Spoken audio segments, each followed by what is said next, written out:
For over a century, the original inhabitants of North America were stripped of their national identity. They were assigned legal classifications: Negro, Black, and Colored. These labels functioned as legal fictions. They were designed to disconnect people from their ancestral land, a territory Moorish Americans refer to as Amexem. Amexem is the indigenous name for the lands now known as North and South America.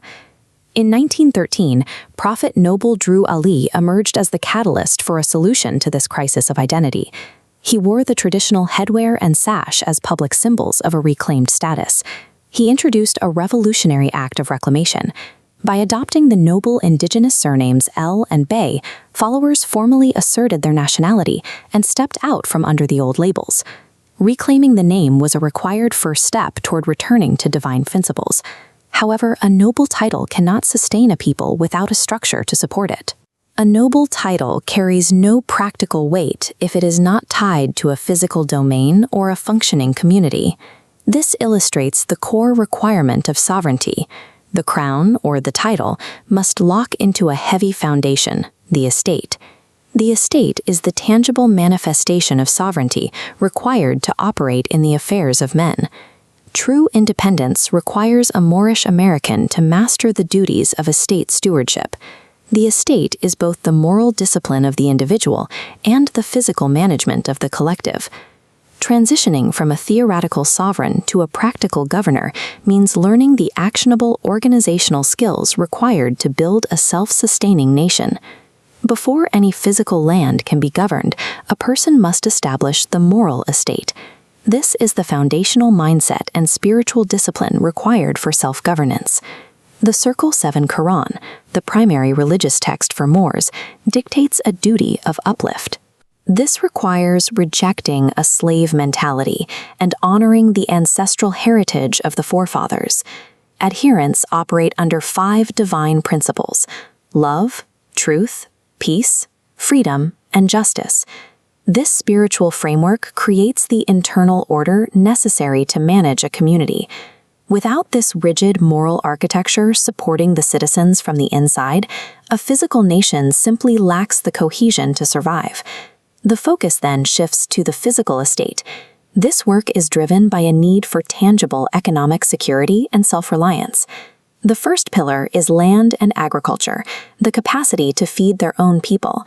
The second is economics, strategically circulating resources internally to fund community growth. The third is infrastructure, creating independent educational systems to ensure viability for future generations. Implementing these 3 core pillars is what separates a sovereign on paper from a community operating in reality. In the 1940s, the Moorish National Home in Prince George, Virginia, provided a practical application of these principles. This was a 200-acre agricultural settlement built, funded, and managed by Moorish Americans. The Virginia estate featured 28 buildings, including a stone house, a communal dining hall, and farms producing crops and livestock for the national community. Later sites, like Georgia's Tamaray compound, demonstrate a recurring effort to build physical infrastructure. This shows the scale of the monuments and living quarters constructed. These historical settlements document a long-standing tradition of practical Moorish self-governance. When a Moorish American successfully manages both the moral and physical duties of their estate, they generate a compounding influence over their environment. The result is a self-directed community, a nation within a nation, that manages its own resources and welfare while coexisting with the larger American system. This changes the focus from litigating rights in a courtroom to exercising them on the soil. It is the transition from debating an indigenous status to living an indigenous reality. The daily work of managing the estate provides the ultimate validation of the noble titles El and Bey. Building the global Moorish estate is a multi-generational mission. It remains an unfinished pyramid that today's generation must continue. Modern Els and Beys are challenged to continue this work through study, economic independence, and community building. The framework for this organizational structure is preserved within the history and teachings of the movement. To begin the work, you must first equip your mind with the historical records and cultural tools left by those who came before. Access the legacy and begin building your portion of the estate.